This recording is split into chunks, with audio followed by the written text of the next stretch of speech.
श्रीगणेशाय नमः। ॐ काथः मङ्गलाचरणम् ओंकारबिन्दुसंयुक्तं नित्यं ध्यायन्ति योगिनः। कामदण्डं मोक्षदण्डं चैव ओंकाराय नमो नमः। नमन्ते ऋषयो देवा नमन्ते अप्सरसां गणाः। नरा नमन्ति देवीशं नकाराय नमो नमः।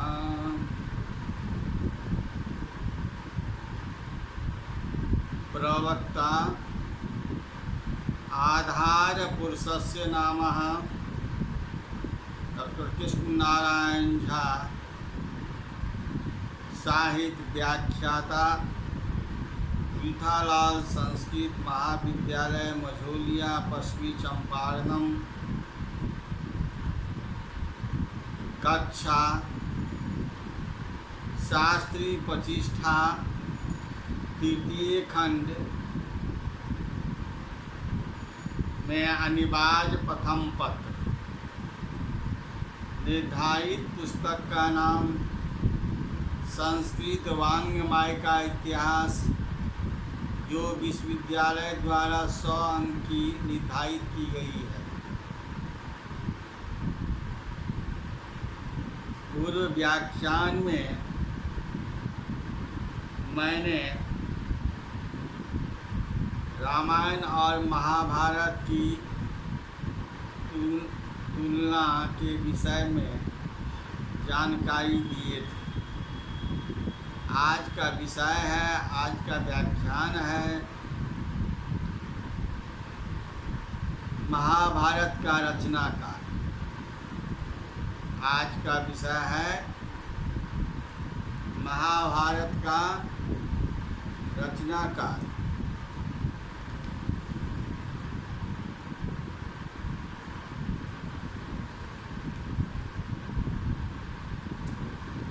महाभारत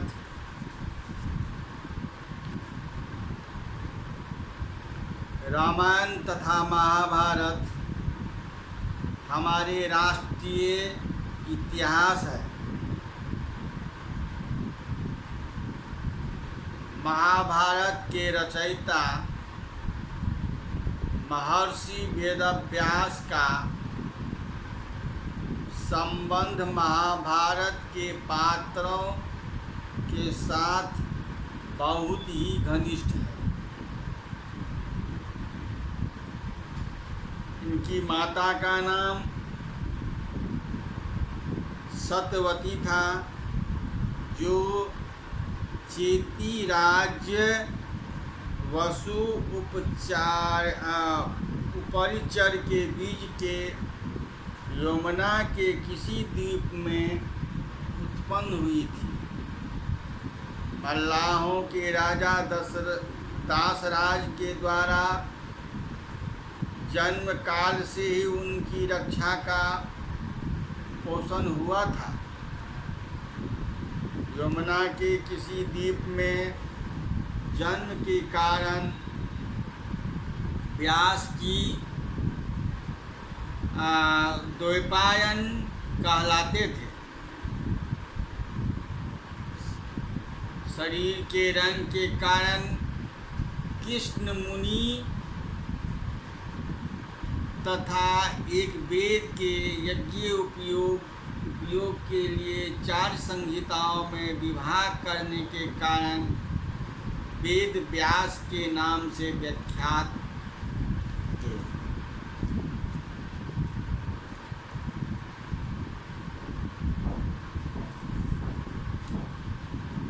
महाभारत में 1,00,000 श्लोक मिलते हैं। इसलिए इसे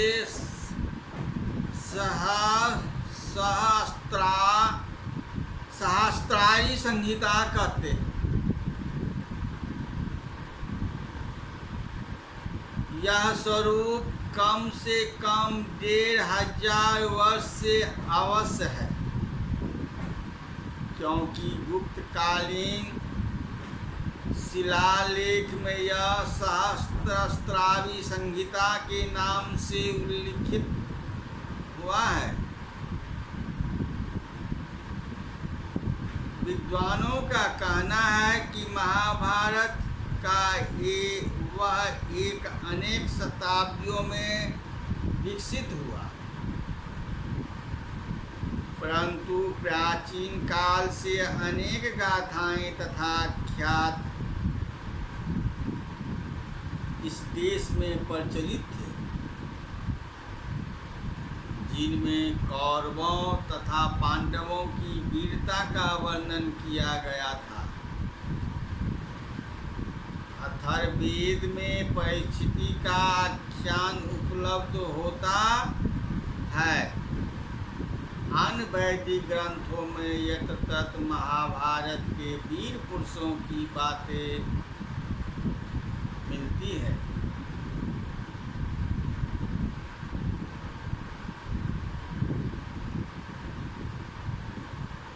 इनकी रचना काल 445 ईस्वी से लेकर 502 ईस्वी के एक शिलालेख में महाभारत का निर्देश इस प्रकार है कि शतसहस्रायां संहितायां वेदव्यासेनोक्तमम्।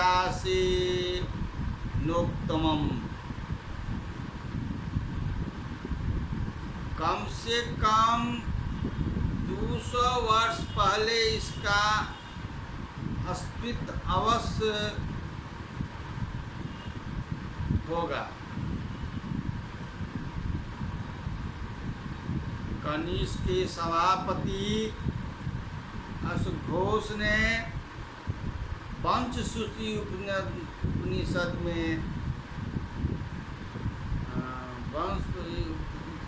में हरिवंश के श्लोक तथा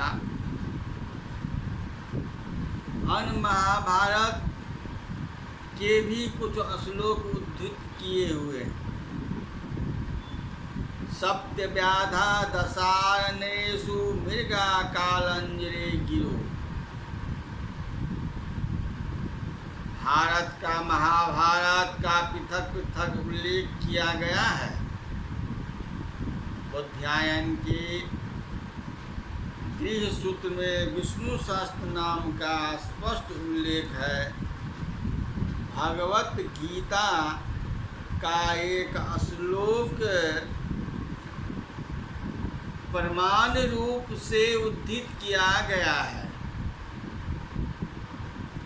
इन दोनों ग्रंथों की स्थिति ईस्वी के लगभग 400 वर्ष पहले मानी जाती है।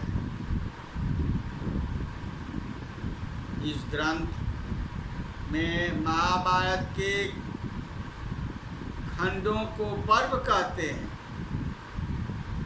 इसमें 18 पर्व है। ये संख्या में 18 है। आदि पर्व के चंद्रवंश का विस्तृत इतिहास तथा कौरव पांडवों की उत्पत्ति का वर्णन है।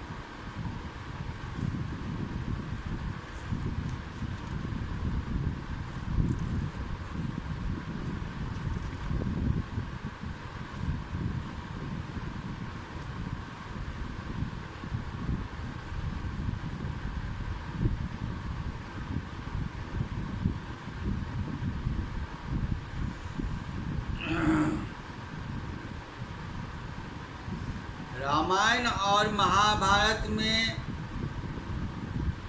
किसकी रचना पहले हुई, यह भी एक विचारणीय प्रश्न है।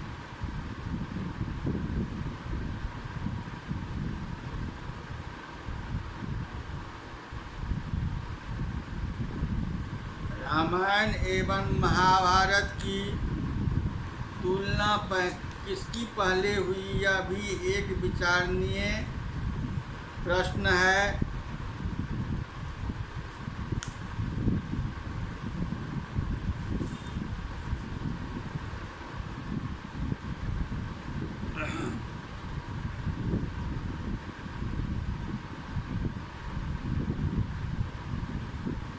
नीति से भिन्न आख्यान, उपाख्यानों और परिशिष्ट रूप में हरिवंश को भी संयुक्त कर तीसरा रूप प्रदान किया गया। 18 पर्वों में विभाजित है।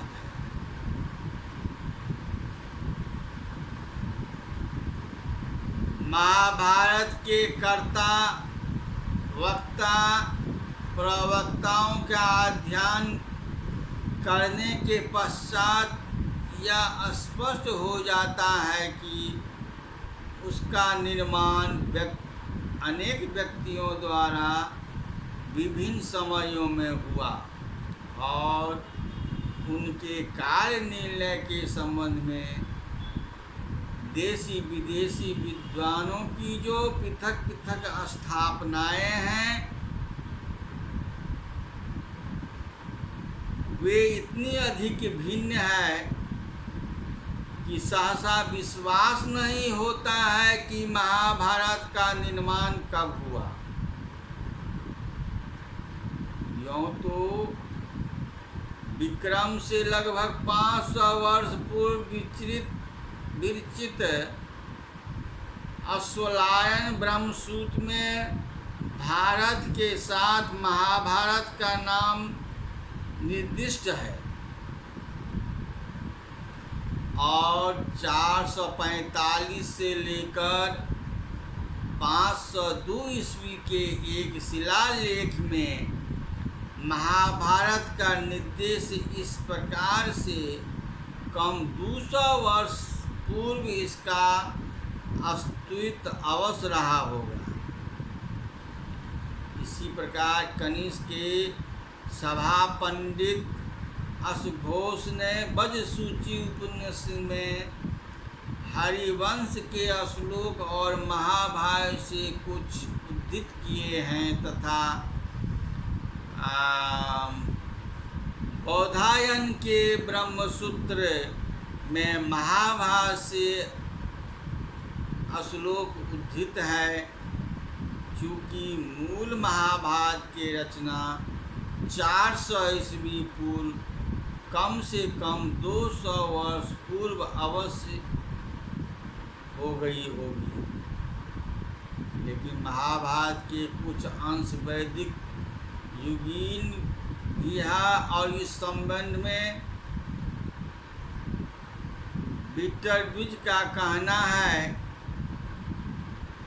महाभारत मीमांसा में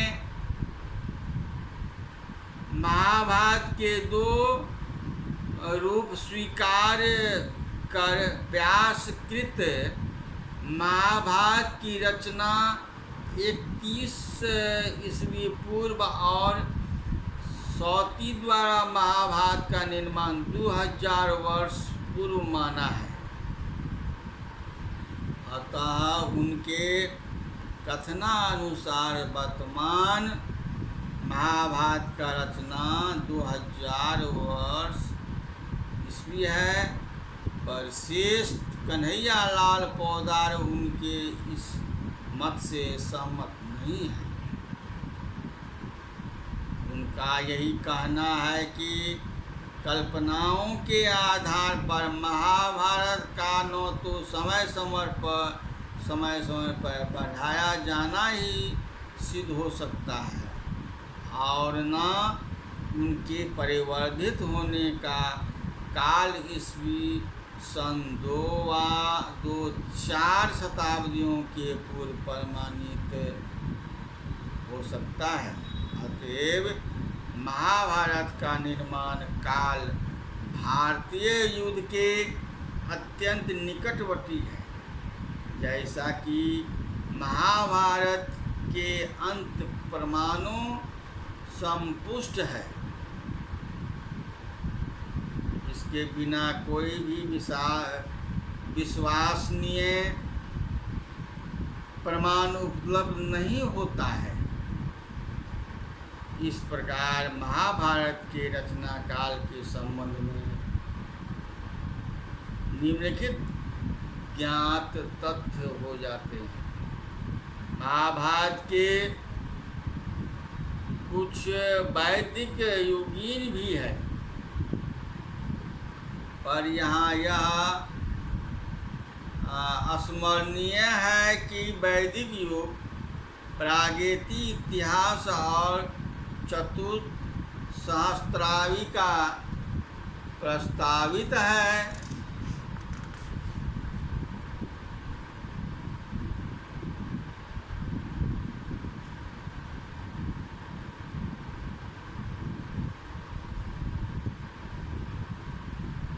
पर जिनकी वाणी आज भी करोड़ों नर नारियों के द्वार द्वार पर अपनी निरंतर प्रवाहमान धाराओं की शक्ति और शांति पहुंचाती फिरती है।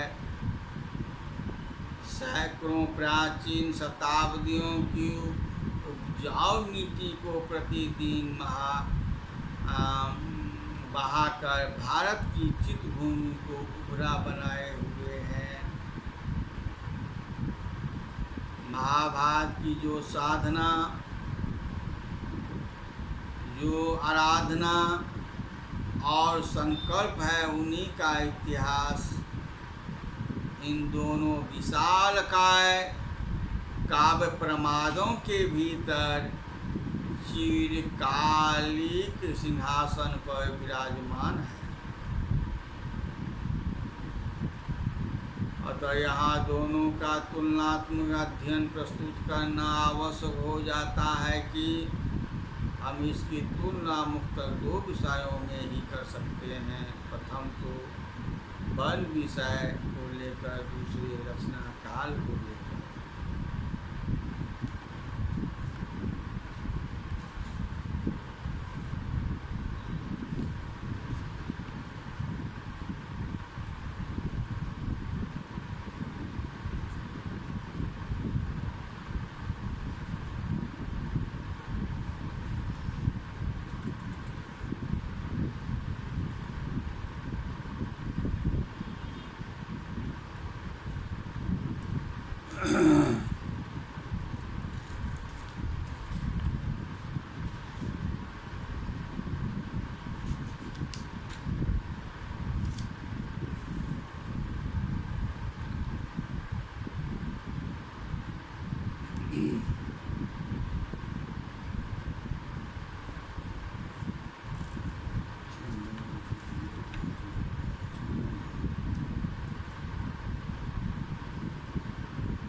महाभारत 600 ईस्वी पूर्व में अवश्य रहा होगा। इसके पूर्व संस्करण भारत व जय क्रमशः 800 ईस्वी पूर्व से लेकर 1000 ईस्वी पूर्व रचे गए होंगे।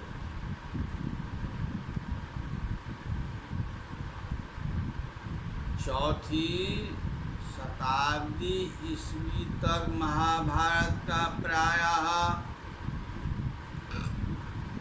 आधुनिक रूप संपन्न हो चुका था। महाभारत के 18 खंड हैं। यह खंड पर्व कहे जाते हैं और उनके नाम इस प्रकार हैं: आदि पर्व, सभा पर्व, वन पर्व, विराट पर्व। इस प्रकार नीति आदि पर्व में चंद्रवंश का विस्तृत इतिहास तथा कौरव पांडवों की उत्पत्ति का वर्णन है। सभा पर्व में है दूत की राह, वन पर्व में अर्जुन को गीता का उपदेश, युद्ध का आरंभ,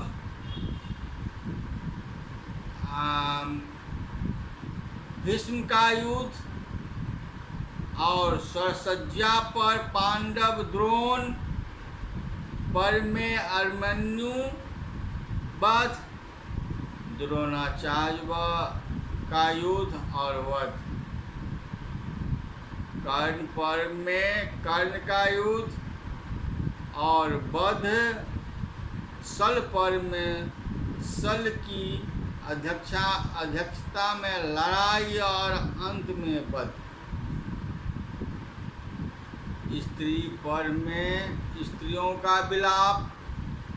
शांति पर्व में भीष्म पितामह का युधिष्ठिर की मोक्ष धर्म का उपदेश। अनुशासन पर्व में धर्म तथा नीति की कथाएं। अश्वमेध में युधिष्ठिर का अश्वमेध यज्ञ करना। आश्रमवासी पर्व के धृतराष्ट्र, गांधारी आदि का वानप्रस्थ आश्रम में प्रवेश करना। मौसम पर्व में यादवों का मूसल के द्वारा नाश। महाप्रस्थानिक पर्व में पांडवों की हिमालय यात्रा तथा स्वर्ग आरोहण पर्व में पांडवों का स्वर्ग में जाना वर्णित है।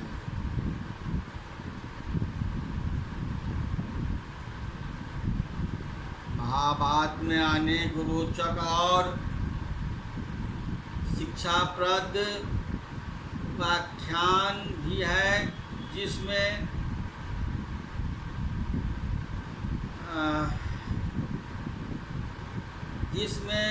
शकुन्तलोपाख्यानम, मत्स्योपाख्यानम, रामोपाख्यानम, शिवी उपाख्यानम, सावित्री उपाख्यानम और नालोपाख्यानम विशेष प्रसिद्ध है। इसके अतिरिक्त हरिवंश की महाभारत का ही अंश समझा जाता है और इसमें यादवों की कथा विस्तार पूर्वक दी गई है तथा इनके 3 पर्व है। हरिवंश पर्व, जिसमें श्री कृष्ण के पूर्वजों का वर्णन है।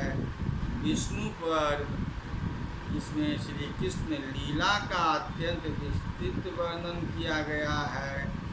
और तीसरा है भविष्य पर्व, जिसमें कलयुग के प्रभाव का वर्णन है। धर्म चाति च मोक्षे च भरत में वह, यदि हास्ति यदनंतरः यन्ये हास्ति न च क्वचितः। कहा जाता है, जैसे दही में मक्खन, मनुष्यों में ब्राह्मण, वेदों में अरण्यक, औषधियों में अमृत, जलाशयों में समुद्र और चतुष्पादों में गौ श्रेष्ठ है, उसी प्रकार समस्त इतिहासों में यह महाभारत श्रेष्ठ है। महाभारत के पात्र उनका चरित्र भारतीय संस्कृति की अक्षय निधि है। इसके गौरव गरिमा के मंडित चरित्र का विश्लेषण करते हुए आचार्य हजारी प्रसाद द्विवेदी जी ने लिखा है कि महाभारत उज्ज्वल चरित्रों का विशाल वन है। इस ग्रंथ में ऐसे पात्र बहुत कम हैं। नहीं है कहना अधिक ठीक नहीं है, जो पहले पल कर चमके हो। सबके सब एक तूफान के भीतर से गुजरे हैं। उनका विकास कभी किसी नियंत्रित योजना के इशारे पर नहीं हुआ, बल्कि अपने आप ही भीतरी शक्ति के द्वारा हुआ है। जैसे महावन का विशाल वनस्पति हो और तूफानों और शिक्षाधिष्ठों को चोट सहकर भावस्वती बन रही। महाभारत की अंदना चरित की डरना नहीं मानता, आत्मविश्वासों की ऐसी उचित धारा सर्वत्र नहीं मिल सकती है। आज का व्याख्यानम हम यहीं समाप्त करते हैं। फिर पुनः अगले व्याख्यानम में मिलेंगे। इति समाप्तम संपूर्णम।